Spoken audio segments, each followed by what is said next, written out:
Creé a mi nieta desde el día en que nació. Le di todo: amor, comida, escuela, regazo, futuro. Cuando mi hija se perdió en el mundo, fui yo quien se quedó. Fui yo quien se convirtió en madre, abuela, padre y amiga. ¿Y sabe cuál fue la recompensa? Escuchar de su boca: ya viviste demasiado, abuela. Vas a estorbar mi vida aquí. El dolor de ser olvidada por quien criaste no tiene nombre, pero esta historia sí. Si alguna vez sentiste este dolor, o conoces a alguien que merecía escuchar esta historia, comparte, comenta, haz que esta voz resuene, porque el mundo necesita escuchar que ser anciana no es el fin de la historia, es cuando la verdad finalmente aparece. Todo comenzó en una noche lluviosa. Ya había cerrado las ventanas, recogido la ropa del tendedero y apagado las luces. Estaba acostada cuando escuché golpes en la puerta. Rápidos, desesperados. Me levanté con el corazón acelerado. Cuando abrí, me llevé un susto. Era Estefanía, mi hija, empapada, temblando, con la barriga redonda de un embarazo avanzado. «Mamá, perdóname». Se desplomó en mis brazos. No veía a mi hija desde hacía meses. Ahora estaba ahí, exhausta, desorientada. Preparé té caliente, busqué una toalla. Se quedó en silencio por un buen rato. Después murmuró: «Me dejó, mamá». Dijo que no era su problema y no sabía a dónde ir. Estefanía nunca fue fácil. Siempre inquieta, siempre buscando algo afuera. Pero verla en ese estado era ver a una niña perdida. En los días que siguieron, intenté conversar. Evitaba el tema. Decía que no quería ser madre, que no sabía cuidar ni de sí misma. Yo solo escuchaba. Con el tiempo, fui asumiendo todo. La llevaba a las consultas, hacía el ajuar con telas donadas, bordaba cada pañal a mano. Cuando preguntaba por qué tanto esfuerzo, respondía: porque esta niña merece nacer con dignidad. Cuando Mireia nació, yo estaba al lado de la cama. Estefanía apenas sostuvo a la bebé. Estaba pálida, distante. La tomé en brazos, temblando. Aquella criaturita pequeña y llorona removió algo dentro de mí que ni siquiera sabía que aún existía.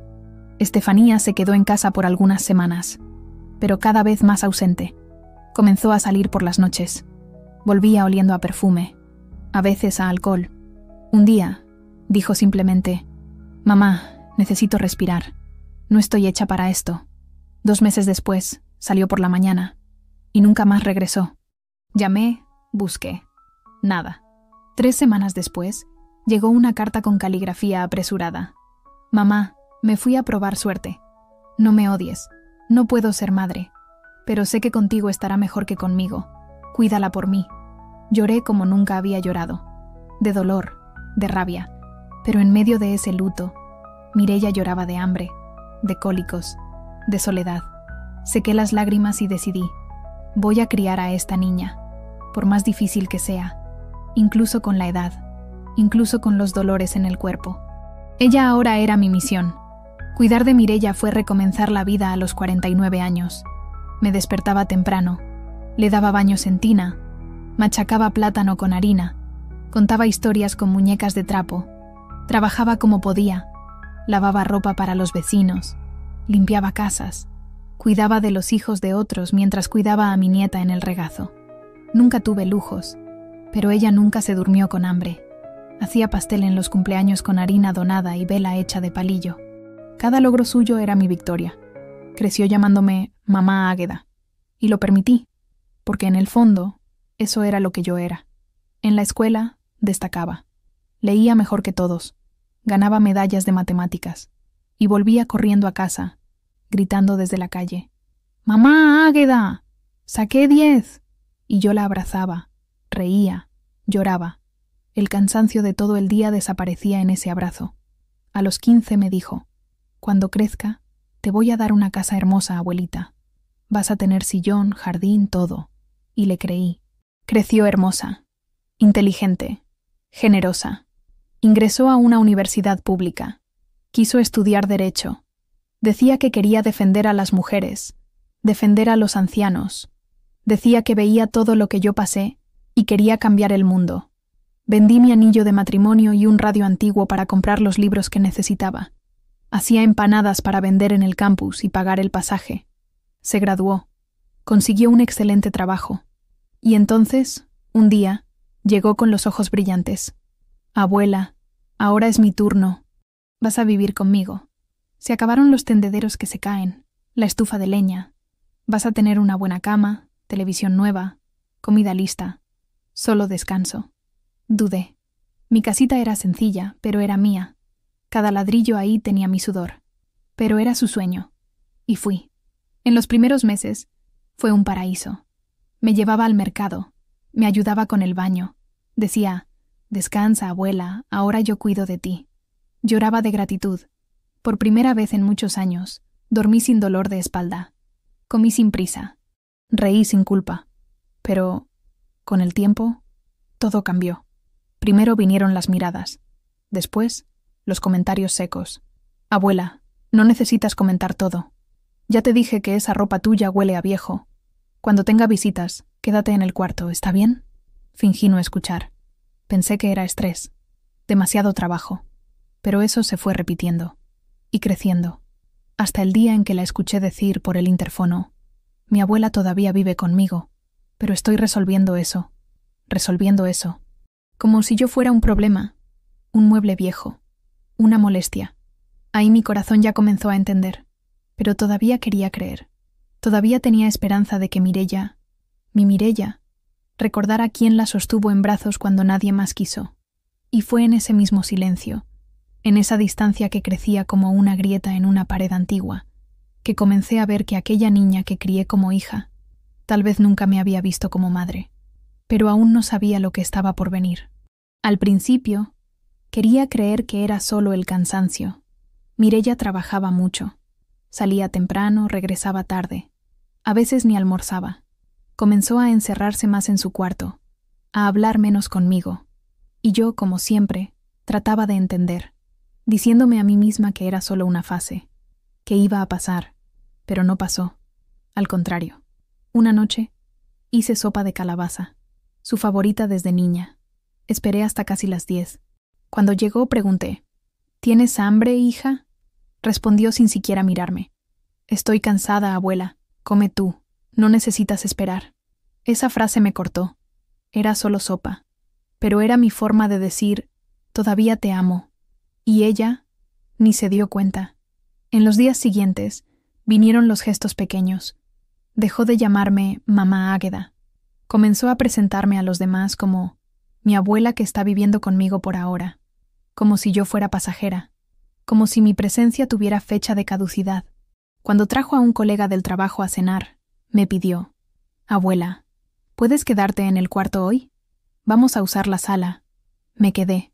Me senté en la cama, en silencio, escuchando las risas que venían de la sala y sintiendo una soledad que no conocía. Era diferente de la soledad de cuando Estefanía me abandonó. Aquello fue una ausencia. Lo que sentía ahora era rechazo. Al día siguiente me explicó con dulzura forzada. Es que él es un poco conservador, ¿sabes? Le parece extraño que una persona mayor viva con nosotros. Respondí simplemente, yo no vivo con ustedes, Mireia. Eres tú quien vive conmigo desde que naciste. No respondió. Solo salió. Las reglas comenzaron a surgir como gotas de veneno. Nada de ollas con olor fuerte. No toques la decoración, por favor. Cuidado con la televisión, es nueva. No uses el baño de la recámara principal, usa el del pasillo. Era como si yo fuera una huésped indeseada. Comencé a recluirme. Pasaba más tiempo en el cuarto. Leía mis libros, escuchaba la radio bajito, tejía crochet, solo para pasar el tiempo.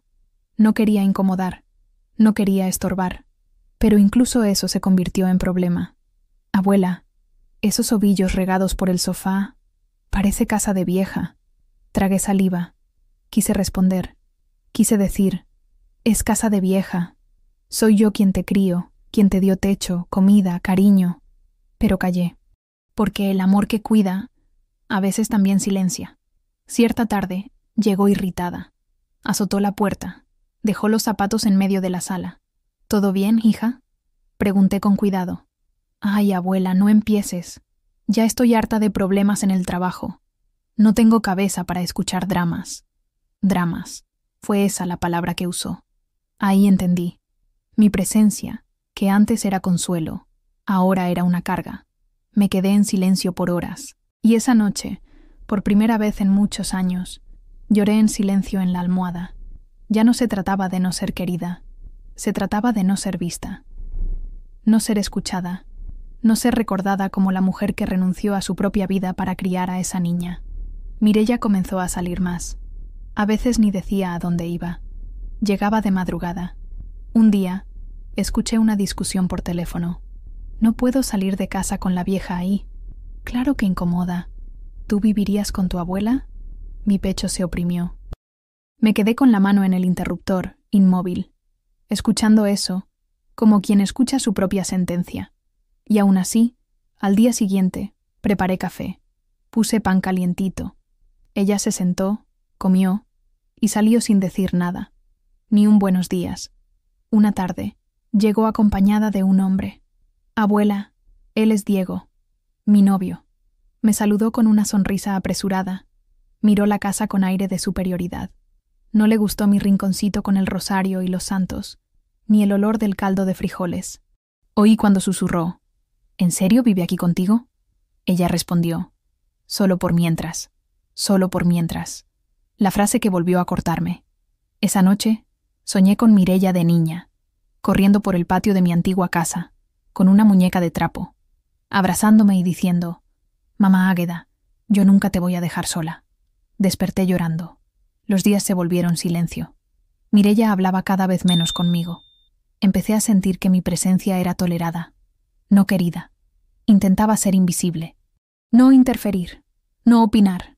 Pero un día, la escuché hablando con Diego por teléfono en el sofá. Ya te dije, amor. Estoy resolviendo. Ella va a salir de aquí pronto. Es solo firmar unos papeles. ¿Papeles? Eso me hizo congelar. ¿Firmar qué? ¿A dónde me quería mandar? No dormí esa noche. Y por primera vez, sentí miedo. Miedo de mi propia nieta. Miedo de lo que sería capaz de hacer. Pero al mismo tiempo, sentí vergüenza de mí misma, porque la crié con tanto amor, que olvidé protegerme. Y ahí, en ese departamento moderno, bien decorado, lleno de aparatos caros, me di cuenta de que yo era solo un incómodo recordatorio de su origen, del pasado que ella quería borrar. Pero esta historia aún no ha llegado al fondo del pozo. La peor parte aún estaba por venir. La mañana parecía común. Hice café como siempre. Preparé pan con mantequilla, corté la fruta que le gustaba. Puse todo en la mesa con una servilleta de tela bordada por mí. Mireia salió del cuarto ya arreglada. Vestido de trabajo, tacones altos, maquillaje impecable. Ni me miró. Buenos días, hija. Hice café. No tengo tiempo, abuela. Tengo junta. Tomó una manzana y salió apresurada. Me quedé ahí, sola en la mesa puesta, viendo el vapor subir de la taza. Y pensé, ¿cuántas veces corrí al trabajo sin comer para asegurarme de que ella tuviera café en la mesa? Pero ahora, ella corría para su vida y me dejaba atrás. Por la tarde, regresó más temprano. Estaba acompañada. Un hombre de traje, con un portafolios negro. Abuela, él es Marcos. Es abogado. Me levanté despacio, tratando de entender. ¿Abogado? ¿Para qué? Ella suspiró. Siéntate, por favor. Me senté. Vamos a hacer una transferencia de titularidad. Necesito que firmes estos papeles. Tomé los documentos. Estaban llenos de términos difíciles, letras chiquitas. ¿Qué es esto, Mireia? Es para pasar la casa a mi nombre. Así todo queda en orden. Pero esta casa no es mía. Está a tu nombre desde que la compraste. Ella desvió la mirada. Sí, pero hay unos pendientes. Solo firma, abuela. Confía en mí. ¿Desconfiar de Mireia? Eso me dolía solo de pensarlo. Pero algo en su forma de ser, en la forma en que el abogado me miraba, me heló por dentro. ¿Puedo leer con calma? Pedí. Ella puso los ojos en blanco. Abuela, ni entiendes estos papeles. Solo firma. Va a facilitar todo. El abogado intentó ayudar. Es solo una autorización de permanencia. Una cosa estándar, para no tener problemas legales en el futuro. Me quedé en silencio. Oía las palabras, pero lo que sentía era un hoyo abriéndose en el piso. Voy a pensarlo. Mireya resopló. Siempre esta desconfianza. Por eso ya nadie quiere vivir con un viejo. Me quedé parada. Eso fue un golpe. Él se fue. Ella entró al cuarto y azotó la puerta. Esa noche, soñé que estaba de nuevo en mi casita antigua, meciendo en la silla, con Mireya en brazos. Y desperté llorando. 2 días después, llegó del trabajo con otro tono. Fría. Rápida. Abuela, necesito hablar. ¿Sí? Diego va a venir a vivir conmigo. Mi corazón se detuvo por un segundo. ¿Aquí? Sí. ¿Y dónde me quedo yo? Ella suspiró como quien se cansa de tener que explicar. Pensé en una alternativa buena para ti. Un lugar tranquilo, bien cuidado. Allá en Tlalpan. Tiene jardín, actividades para adultos mayores. Vas a tener tu privacidad. ¿Un asilo? Un residencial para la tercera edad, abuela. Es diferente. Y vas a estar bien atendida. Sentí mi rostro arder. ¿Me quieres echar de la casa que ayudé a construir? Ella cruzó los brazos. No es tu casa. Yo la pagué con mi salario. Me levanté despacio. ¿Y de dónde salió tu estudio? ¿Tu comida? ¿Tu vida entera? Ella no respondió. Solo dijo: necesito mi libertad, abuela. Necesito vivir mi vida. ¿Y la mía? Tú ya viviste demasiado. Esa frase fue el golpe final. Tú ya viviste demasiado. Al día siguiente, apareció con maletas. Arreglé tus cosas. El taxi llega a las 3. ¿Me estás echando, Mireya? Ella se puso seria. Te estoy dando una oportunidad de no ser una carga. Las palabras dolían como piedras en la cara. Fui a mi cuarto. Estaba todo doblado. Mi ropa, mis libros, mis rosarios, todo en bolsas como si fuera una visita que se quedó demasiado tiempo. Me senté en la cama. Miré el portarretratos con la foto de ella de niña. Y ahí lloré. Lloré todo. El dolor de la madre que fui, de la abuela que me convertí, de la mujer que ahora ya no tenía hogar. El taxi tocó el claxon. Ella no me acompañó hasta la puerta. Solo dijo: cuando te acostumbres allá, me llamas. Tomé mis cosas y salí. Ningún abrazo, ningún adiós. La calle estaba caliente. El sol pegaba fuerte. Y por primera vez en la vida, me sentí sin piso. En el camino, el chofer miró por el retrovisor. ¿Va a visitar a un familiar? No, respondí con la voz entrecortada. Me echó una. Él se quedó en silencio. Y yo también, por todo el trayecto. Llegué al residencial, un edificio bonito, jardín bien cuidado, recepción limpia. Pero era una prisión con flores. Me dieron un cuarto, una cama, una llave. Me senté y miré a mi alrededor. No tenía olor a casa. No tenía eco de risas. No tenía a Mireya corriendo por el pasillo. No tenía foto de familia en la pared. Solo un calendario y un aviso de horario de comidas. Y ahí, sola, me di cuenta de que había perdido todo. Pero en el fondo, algo me decía: esta historia aún no ha terminado. El cuarto tenía cama, armario, cortina beige. Todo limpio, todo impersonal. En la pared, un cuadro de flores artificiales. En la mesita de noche, un aviso. Horarios de comidas: 7, 12, 18:08. No se servirá fuera de estos horarios. Me senté despacio. Las piernas me temblaban. El cuerpo me dolía. Pero lo que más pesaba era el vacío. Mis maletas recargadas en la esquina, el rosario colgado en la manija, y la voz de Mireya aún resonando en la cabeza. Tú ya viviste demasiado, abuela. Ella lo dijo como quien tira un papel a la basura, como quien voltea la página de un libro viejo que ya no quiere leer. En la cena, conocí a otras mujeres. La mayoría no hablaba mucho. Algunas solo miraban el plato. Otras contaban las mismas historias todos los días, como si el tiempo ya no avanzara ahí dentro. Me senté al lado de doña Clarita. 83 años. La mano le temblaba, pero la mirada era firme. ¿Primera vez aquí?, preguntó. Asentí con una sonrisa triste. ¿Hija o nieto? Nieta. Ella suspiró. Normal. Hoy en día los viejos son desechables, igual que un mueble con polilla. Me quedé callada.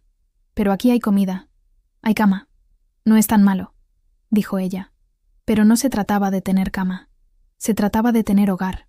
Los primeros días, evité hablar. Solo caminaba en el patio. Hacía mis oraciones. Ayudaba a las otras con lo que podía. Organizaba armarios, doblaba ropa, regaba las plantas, solo para ocupar la cabeza. Mireia no llamó, no mandó mensaje. Nada. Esperé. Un día, 2, una semana. Al 8º día, escribí una carta corta. Hija, estoy bien. Espero que tú también. Si quieres visitarme, estaré aquí. Con cariño, mamá Águeda. Se la entregué a la enfermera. Dijo que la iba a mandar. Pasaron 3 semanas más. Ninguna respuesta. En su cumpleaños, preparé una tarjeta con flores secas del jardín del residencial. Escribí a mano. Recordé cuando ella cumplía años de niña. Los pasteles sencillos, los globos pegados con cinta adhesiva, las canciones en la radio vieja. Entregué la tarjeta a la dirección para que la enviaran.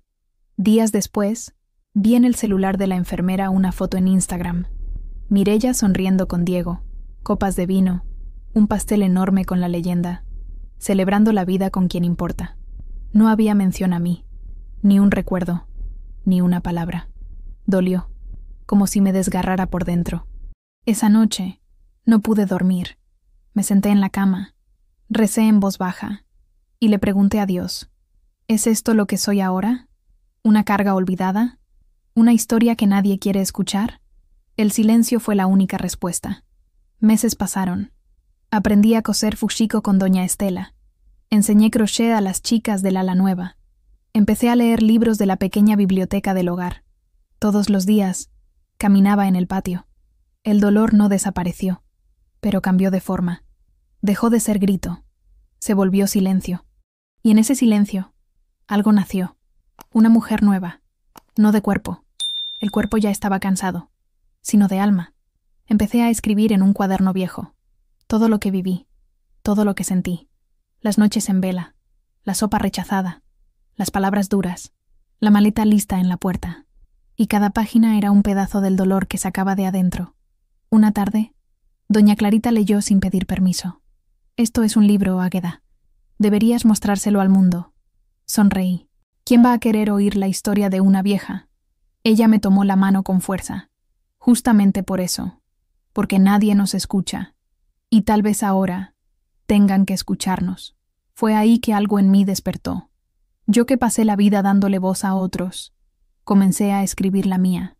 Y sin darme cuenta, aquella mujer que fue abandonada empezó a reencontrarse. No con venganza, no con enojo, sino con verdad, porque la verdad, tarde o temprano, encuentra el camino de regreso. Un día, sin aviso, recibí una visita. Era una muchacha joven, lentes grandes, cuaderno en mano. Doña Águeda, me llamo Camila. Soy practicante de periodismo de la universidad. ¿Periodismo? Estoy haciendo un proyecto sobre historias de mujeres olvidadas. La directora del asilo dijo que usted escribe. ¿Puedo escuchar su historia? Mi primer impulso fue negarme. Decir no, déjalo. Pero algo me detuvo. Tal vez fueran las antiguas ganas de ser escuchada. Nos sentamos en el jardín. Hablé despacio, con pausas largas. Ella anotaba todo. Lloró en algunas partes. Al final dijo: «Usted tiene una fuerza que necesita ser mostrada». A la semana siguiente, regresó con una cámara. Grabamos un video sencillo, sentada en mi silla de plástico, con el rosario en la mano y el cuaderno en el regazo.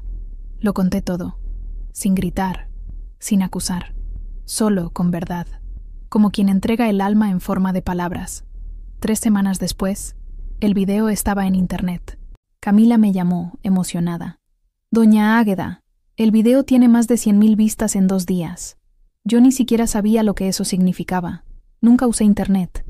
Pero la gente empezó a llegar. Enviaban cartas al asilo, flores, ropa. Una joven envió una manta hecha a mano, con una carta. Mi abuela murió sola. Su historia me dio el valor para buscar a mi madre. Gracias». Otro sobre traía solo una frase. Me hizo llorar, pero también me dio esperanza. La directora del asilo me llamó. «Doña Águeda, el ayuntamiento quiere hacerle un homenaje en el evento del mes del adulto mayor». «¿Un homenaje?» «Sí. Su historia está inspirando a mucha gente. Queremos que usted hable en el escenario». Por primera vez, sentí que mi voz estaba regresando. El día del evento, me puse mi mejor ropa. Un vestido azul que yo misma cosí hace años. Mireya usaba uno igualito cuando era niña. Irónico. El salón estaba lleno. Luces, micrófonos, gente de todas partes. Subí al escenario despacio, con el corazón latiendo fuerte. Buenas tardes. Mi nombre es Águeda. Soy mujer, soy madre, soy abuela. Pero por mucho tiempo fui silencio.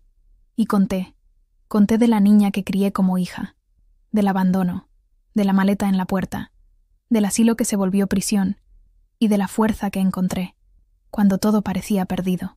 Al final, me aplaudieron de pie. Algunas lloraban, otras me abrazaban como si fueran mis nietas. A la salida, una señora me detuvo. Mi hija no me habla desde hace 8 años. Hoy voy a llamarla. Y entendí. Mi dolor estaba sirviendo de puente, de sanación. 2 días después, recibí una carta certificada.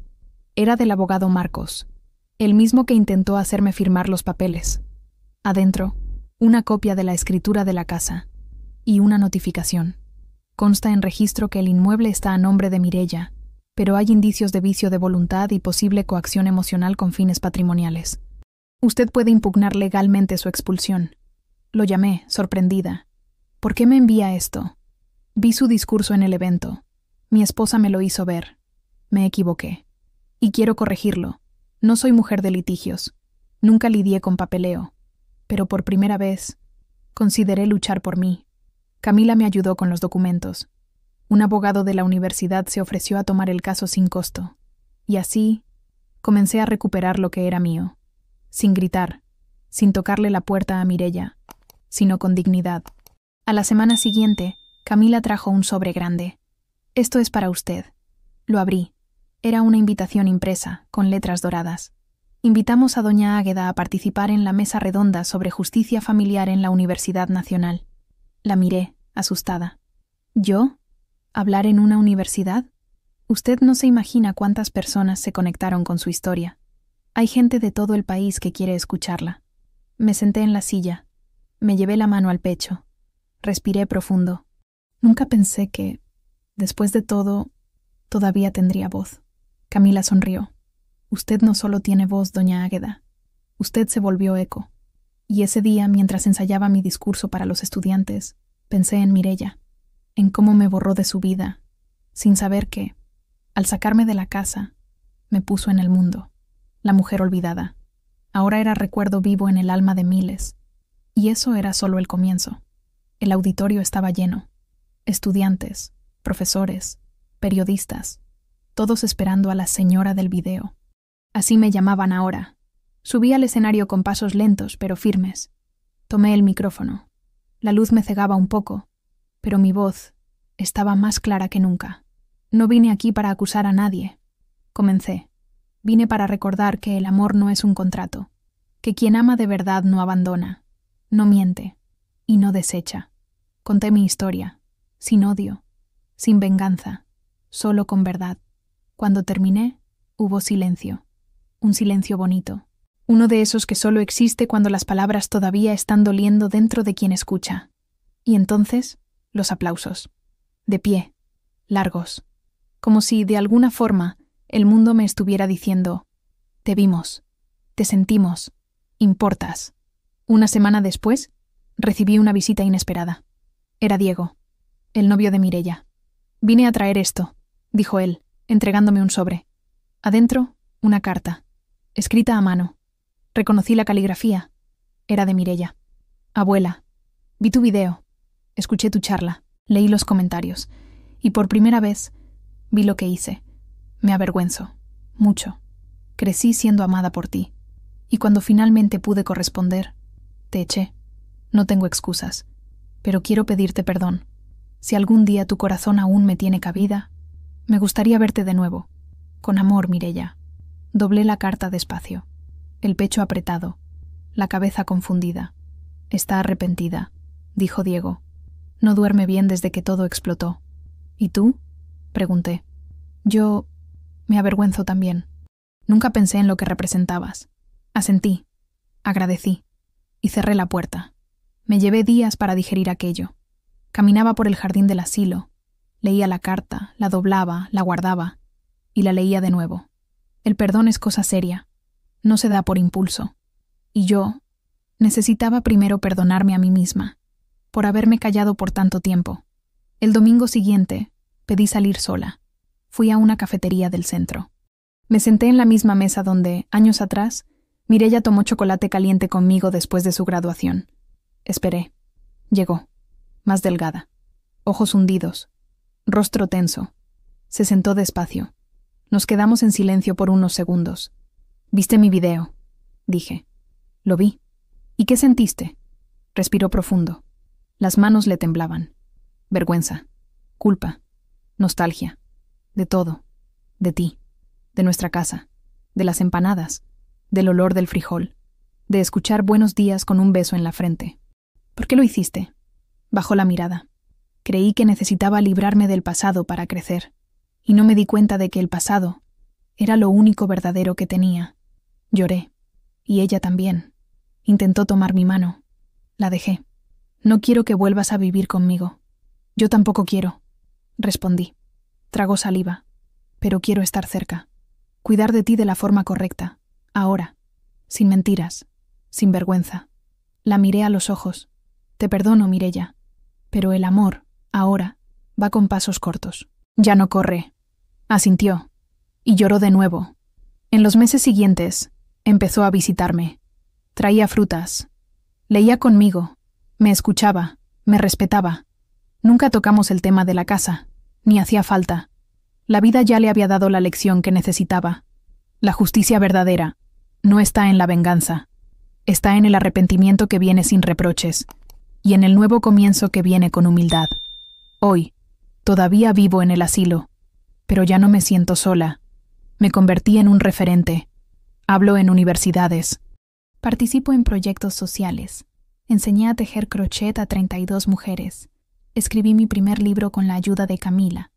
Ya va por la 3ª edición. Y cuando Mireya me presentó a su hija recién nacida, algo se cerró dentro de mí, como un ciclo que finalmente se completa. «Se llama Águeda, en tu honor», dijo ella. Sostuve a la niña en brazos, olí su cabello y pensé, ahora ella sabe. Ahora ella sabe lo que es amar algo más que a sí misma. Ahora ella entiende por qué dolió tanto. A veces la vida tarda, pero responde, con silencio, con arrepentimiento y con la oportunidad de recomenzar. ¿Cuántas Águedas existen por ahí? ¿Cuántas madres y abuelas fueron olvidadas por quienes más amaban? Si alguna vez sentiste este dolor, o conoces a alguien que mereciera escuchar esta historia, compártela, comenta. Haz que esta voz haga eco, porque el mundo necesita escuchar que ser adulta mayor no es el final de la historia, es cuando la verdad finalmente aparece.